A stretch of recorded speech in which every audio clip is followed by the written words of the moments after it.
সেই ক্ষেত্রে আপনাদের সেই গাড়িটাকে পার্কিং করা, যেহেতু এটা মেইন রোডের উপরে স্মোক প্রুফ আছে, কারণ কিন্তু আগুনের মধ্যে তো একটা ফায়ার ব্রিগেডের কর্মীর সাথে সাথে ঢুকে যেতে পারবে না। সেই ক্ষেত্রে তাদের দরকার যদি অল্টারনেটিভ রুট থাকতো, অল্টারনেটিভ সাথ দিয়ে যদি তারা ঢুকতে পারেন, এখানে পাশে পাশে লাগোয়া বিল্ডিং সোর্সটাকে বন্ধ করা যায় না যাবে যতক্ষণ স্মোক করতে থাকবে। আপনি নিশ্চয়ই দেখেছেন এটা একটা। আমাদেরকে সিঁড়ি পাঠানোর ব্যবস্থা করেন, সিঁড়ি পাঠানোর ব্যবস্থা করেন। সিঁড়ি না পাঠালে ধোঁয়ায় আমরা মারা যাবো।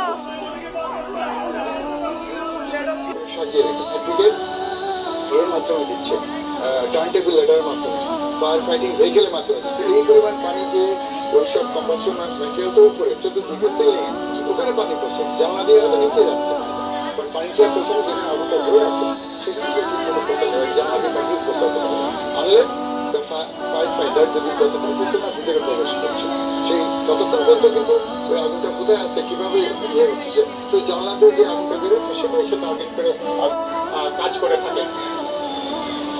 এবং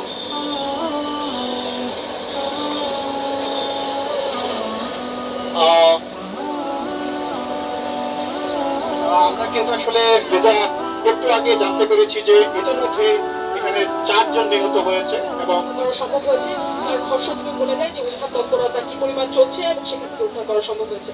তবে যে পরিমাণ উদ্ধার করার কথা, একসাথে অনেক মানুষ বের হয়ে আসার কথা, এরকম কোনো দৃশ্য, এমন কোনো সুখবর আমরা এখনো পর্যন্ত দিতে পারছি না। কারণ ভেতরে ঢোকার ক্ষেত্রে আমরা আহতদের বের করে আনার জন্য নাজনীন মুন্নি, আমরা দেখতে পাচ্ছি ড্রোনের মাধ্যমে ভবনটির কাছে যাওয়ার চেষ্টা চলছে এবং ধারণা পাওয়ার চেষ্টা চলছে কিভাবে করে ভবনটিতে ঢোকা যাবে অথবা ভেতরে কত মানুষ এখনো আটকা পড়ে আছে।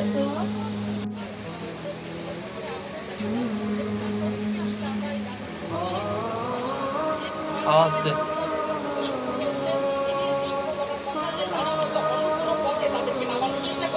বা ভেতরে কোনো একটা জায়গায় তাদের নিরাপদে রাখার চেষ্টা করছেন। সকল অ্যাম্বুলেন্সের গাড়ি আমার সামনে প্রস্তুত হয়ে দাঁড়িয়ে আছে, যে কোনো সময় একজন উদ্ধার হলেও তাকে নিয়ে রওনা হওয়ার জন্য, কিন্তু এখনো পর্যন্ত উদ্ধার করা গেল এই সুসংবাদটি আমরা দেখতে পাচ্ছি না।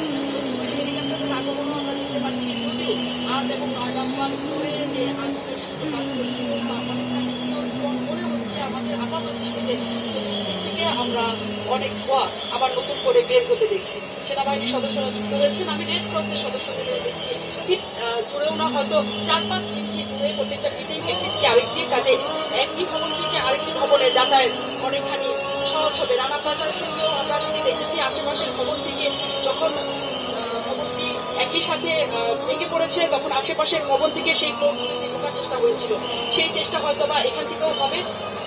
আপনারা নিশ্চিতভাবে জানবেন যে আওয়াল সেন্টারটি এই ভবনটির ঠিক পাশে এবং উল্টো দিকের ভবনটি একটু বড় করে আসলে নাম লেখা না থাকলেও একই সাথে যাওয়ার চেষ্টা করছে আমাদের সেনাবাহিনীর সদস্যরা, ফায়ার ব্রিগেডের সদস্যরা। শাওন, আপনি নিশ্চয়ই যদি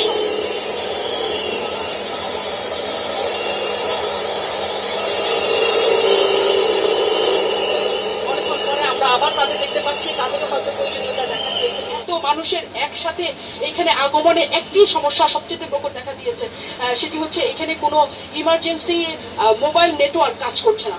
বেশিরভাগ সময়েই সবাই একসাথে এই নেটওয়ার্ক ব্যবহার করার কারণে নেটওয়ার্ক ফল হয়ে যাচ্ছে, সবাই যোগাযোগ করতে পারছে না। এই যে উৎসুক জনতা, এই উৎসুক জনতার মধ্যে আমরা নিশ্চিতভাবে জানি অনেক স্বজন আছেন যারা অপেক্ষা করছেন, তার স্বজনটিই হয়তো বিল্ডিং এর কোথাও বা